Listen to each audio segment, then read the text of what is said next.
नमस्कार दोस्तों, स्वागत है आपका हमारे YouTube चैनल एग्जामोफोबिया में। मैं धर्मेंद्र लेके आता हूं आपके लिए करंट अफेयर क्लासेस के टॉप 10 क्वेश्चंस। तो उसी सीरीज़ में हम लोग आज का करंट अफेयर डिस्कस करते हैं। आज के करंट अफेयर में हम लोग आज देखेंगे कि कल कौन कौन से मोस्ट महत्वपूर्ण इवेंट्स हुए हैं। इसके अलावा उनके महत्वपूर्ण क्वेश्चन कौन कौन से हमारे लिए पॉइंट ऑफ व्यू से ज़रूरी हैं जानना, और उनका सॉल्यूशन देखेंगे। बच्चों, ये जो हमारा प्रयास है ये आपके आगामी परीक्षाओं को देखते हुए काफ़ी सहायक सिद्ध होने वाला है। तो आप हमारे चैनल से जुड़े रहिए और अपनी परीक्षाओं में सफल होने का मंत्र लेते रहिए। तो आज यानी 5 अप्रैल को स्टार्ट करते हैं हम अपना आज का टॉप 10 क्वेश्चन का अगला पड़ाव। तो पहला क्वेश्चन हमारा है, चीन ने अरुणाचल प्रदेश में कितने स्थानों के नाम बदलने की घोषणा की है? Option number A 12, option number B 17, option number C 10, option number D 11। जैसा हम लोग जानते हैं कि चीन ने हाल ही में क्या किया है, अरुणाचल प्रदेश को दक्षिणी तिब्बत के रूप में दिखाया है। ये ऐसा पहले भी कर चुका है और इसके लिए उसने इसके साथ ही उसने यहाँ पे ही नहीं रुकता है। वो अरुणाचल प्रदेश के कुछ शहरों के नाम भी अपने हिसाब से इंडिकेट करता है अपने मैप में। तो देखते हैं कि इसका आंसर क्या होगा, कितने स्थानों को उसने चयनित किया है। तो बच्चों, इसका आंसर है डी, ऑप्शन नंबर 11। क्या आंसर है बच्चों? D, option number 11। देखते हैं क्या आंसर है। Option number 11 D. क्या बताया गया है, ज़रा इसे पढ़ते हैं। चीन सरकार ने एक तरफा रूप से अरुणाचल प्रदेश में 11 स्थानों को नाम बदल दिया है। इसे वो दक्षिणी तिब्बत के रूप में दावा करता है। यह तीसरी बार हुआ। यह घटना कितनी बार हुई है? तीसरी बार हुई जब चीन ने अरुणाचल प्रदेश का नाम बदला है। ऐसा पहला 2 कब हुआ था?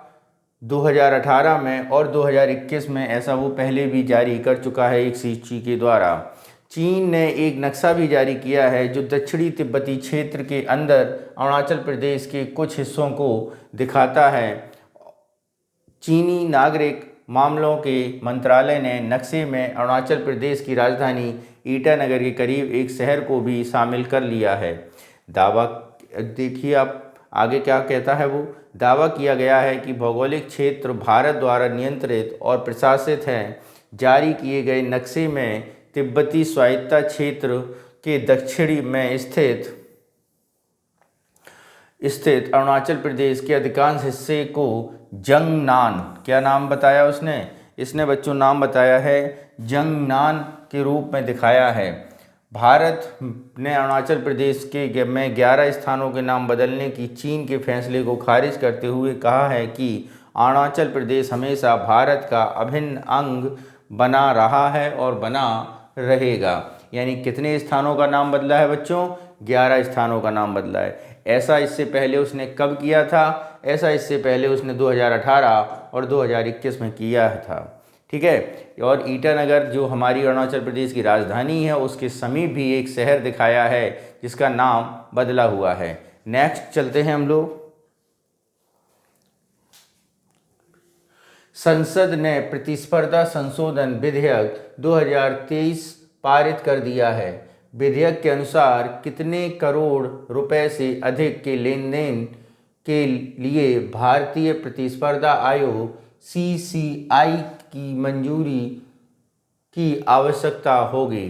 Option number A 5,000 crore, option number B 2,000 crore, option number C 2,500 crore और ऑप्शन नंबर डी 3,000 करोड़। तो बच्चों, इसका भारत सरकार ने संशोधन किया है बिल में, और उस बिल के अनुसार आपको 2,000 करोड़ रुपए की अनुमति लेनी होगी अगर आप 2,000 करोड़ रुपए से अधिक का लेन देन करते हैं। ठीक है बच्चों, तो इसमें ज़रा देखते हैं इसके एक्सप्लेनेशन ने ये विधेयक कब पारित हुआ। तो राज्यसभा में 3 अप्रैल 2023 को बिना चर्चा के विधेयक पारित हो गया। ये बात समझ रहे हैं बिना चर्चा के क्यों? क्योंकि संसद की कार्रवाई चली नहीं रही है। तो संसद के पास एक अधिकार है जिसके अंतर्गत वो संसद उपाध्यक्ष यानी लोकसभा का उपाध्यक्ष और राज्यसभा का उपसभापति ग्लोटिन द्वारा यानी जिस पर बिना चर्चा के ही कोई बिल पास हो जाए ऐसी व्यवस्था की गई है। तो वो 3 अप्रैल को राज्यसभा में पारित हुआ है, जबकि लोकसभा में पहले ही 29 मार्च 2023 को यह विधेयक पारित हो चुका है। ठीक है, आगे देखते हैं। विधेयक प्रतिस्पर्धा अधिनियम 2002 में संशोधन करना चाहता है। यह लेन देन के मूल्य के आधार पर विलय और अधिग्रहण को विनियमित करेगा।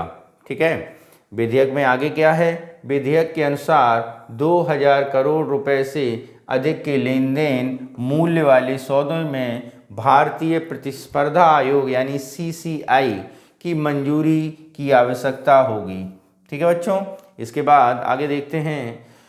विधेयक में CCI द्वारा इस तरह के लेन देन पर आदेश पारित करने की समय सीमा 210 दिनों से घटाकर 150 दिन करने का प्रस्ताव दिया गया है।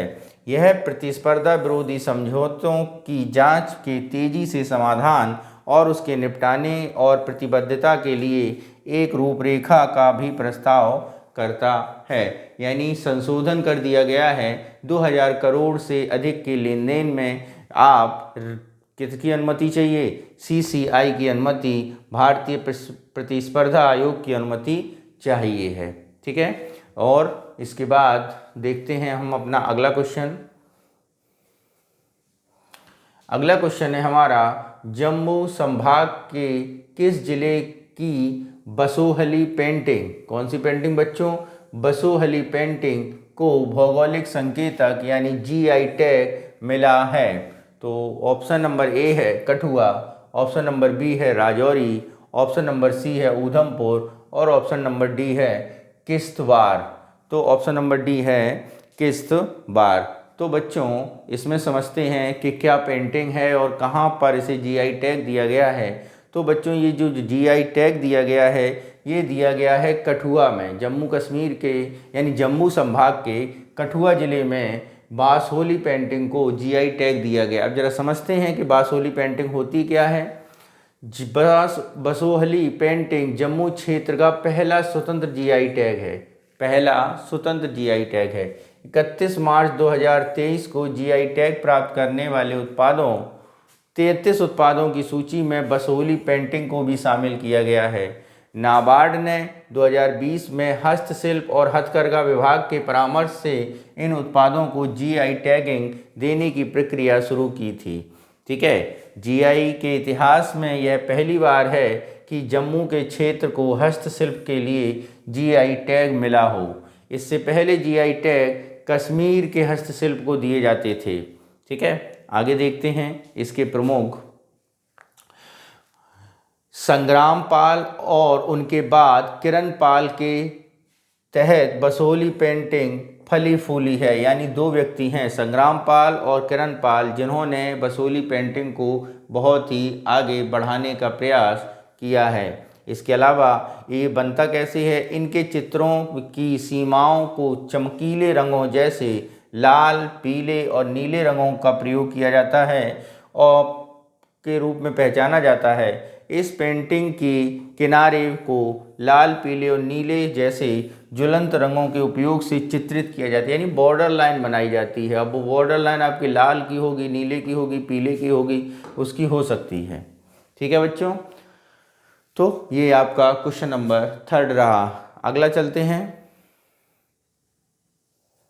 अगला क्वेश्चन है, भारत और नीदरलैंड के बीच संयुक्त कार्य समूह की पहली मंत्री स्तरीय बैठक 3 अप्रैल 2023 को कहां पर आयोजित हुई है? Option number A Hyderabad, option number B Jaipur, option number C Kolkata, option number D नई दिल्ली।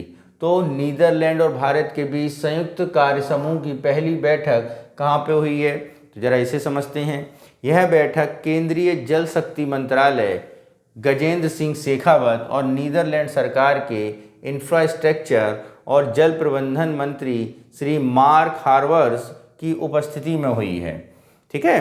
रणनीतिक जल भागीदारी अप्रैल 2021 में भारत और नीदरलैंड के प्रधानमंत्रियों के बीच एक आभासी बैठक के दौरान की गई थी, यानी एक आपकी ऑनलाइन मीटिंग के दौरान किया गया था। और यह गजेंद्र सिंह शेखावत केंद्रीय जल शक्ति मंत्री और श्री मार्क हर्बर्स इंफ्रास्ट्रक्चर और जल प्रबंधन मंत्री ने 29 मार्च 2022 को रणनीतिक जल समझौते पर हस्ताक्षर किए। और जो जगह है जहाँ पे ये हस्ताक्षर हुए वो बच्चों जगह है आपकी नई दिल्ली। कौन सी है बच्चों?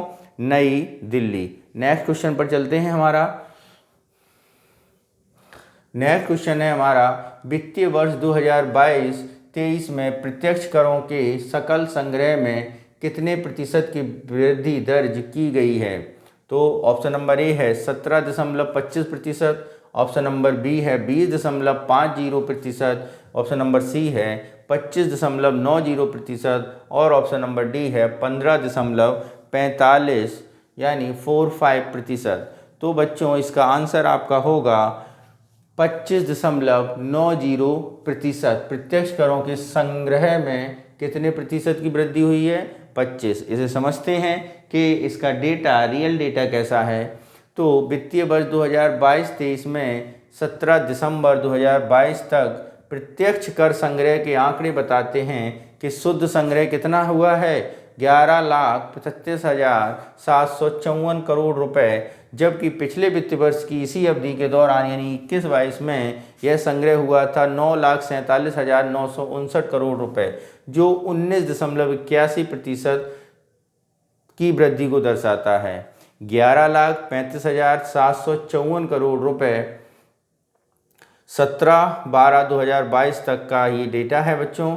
और के शुद्ध प्रत्यक्ष संग्रह 6,06,679 करोड़ रुपए रिफंड के बाद का कॉरपोरेशन टैक्स CIET और 5,26,477 करोड़ रुपए का रिफंड के बाद का प्रतिभूति लेन देन यानी STT सहित व्यक्तिगत आयकर भी इसमें क्या किया गया है?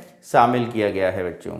इसके बाद वित्त वर्ष 2022-23 में अब तक प्रत्यक्ष करों का सकल संग्रह रिफंड समायोजन है। इसमें बताया जा रहा है कि पिछले वर्ष के समान की अवधि में 10,83,150 रुपये की तुलना में 13,63,649 करोड़ रुपये रहा, जो 21-22 के समान अवधि में सकल संग्रह की तुलना में 25.90% की वृद्धि को दर्शाता है। यानी आपका इसका आंसर है 25.90%।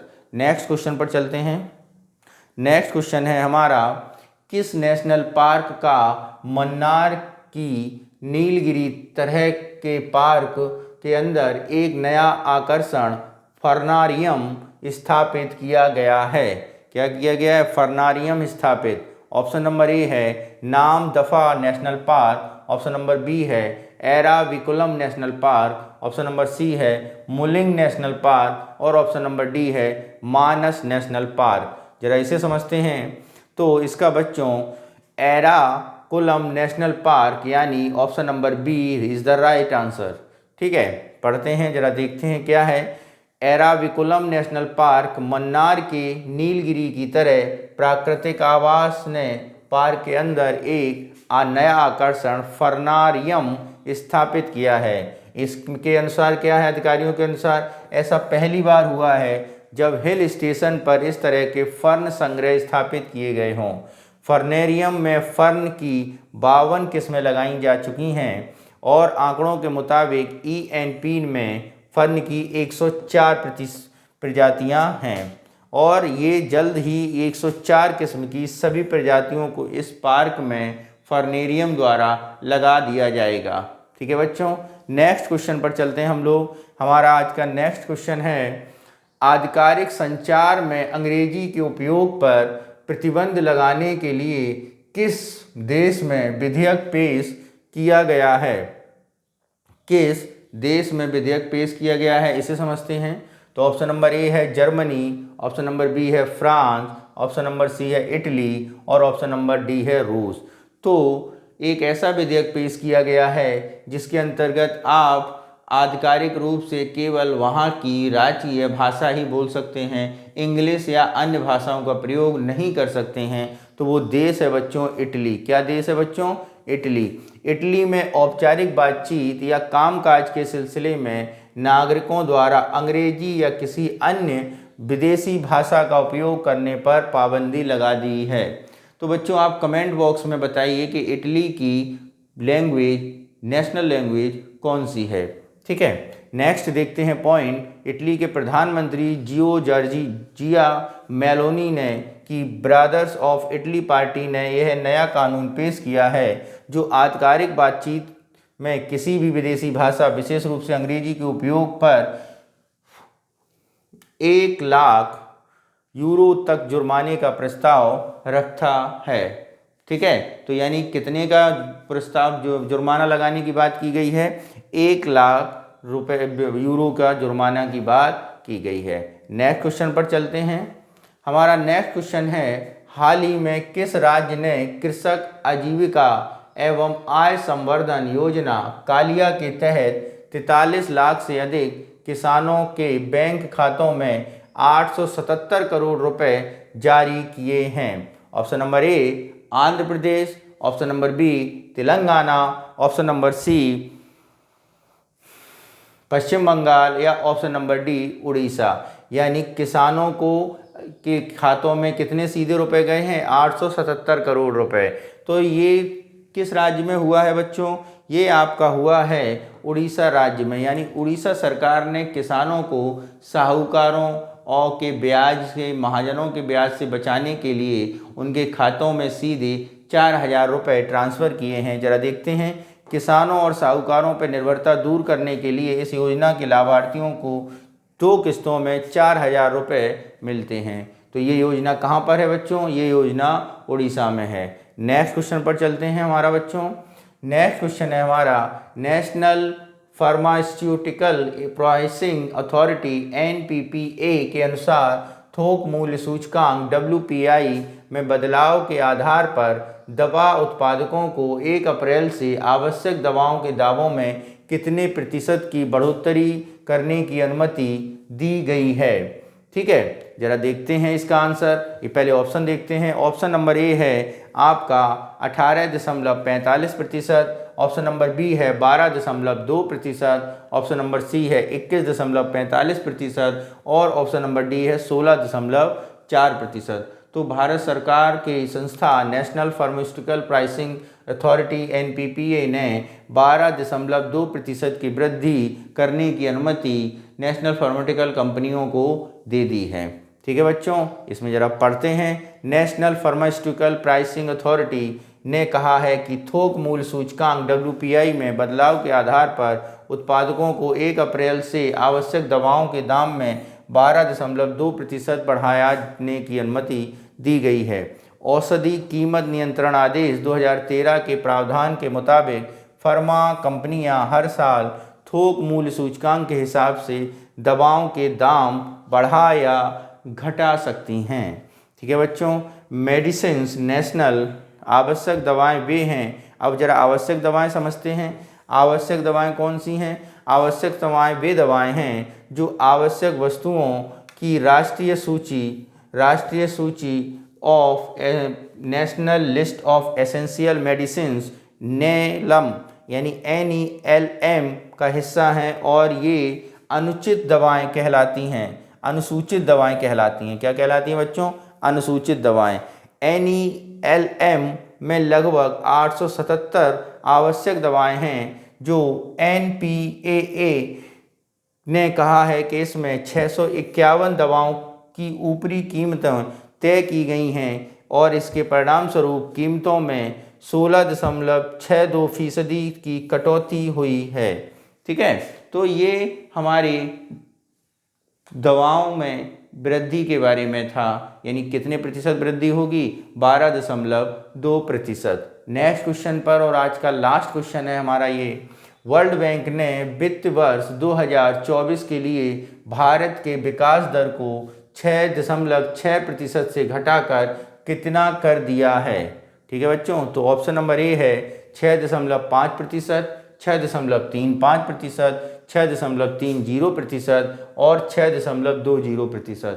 तो बच्चों वर्ल्ड बैंक ने घटाकर कितना कर दिया है? 6.30% कर दिया है। अब जरा समझते हैं, विश्व बैंक ने वित्त वर्ष 2024 के लिए भारत के विकास दर को अपने पिछले अनुमान, जो पहले अनुमान था 6.60 से घटाकर 6.30% कर दिया है। इसके पीछे वर्ल्ड बैंक ने मंदी, बाहरी परिस्थितियों की चुनौतियों का हवाला दिया है।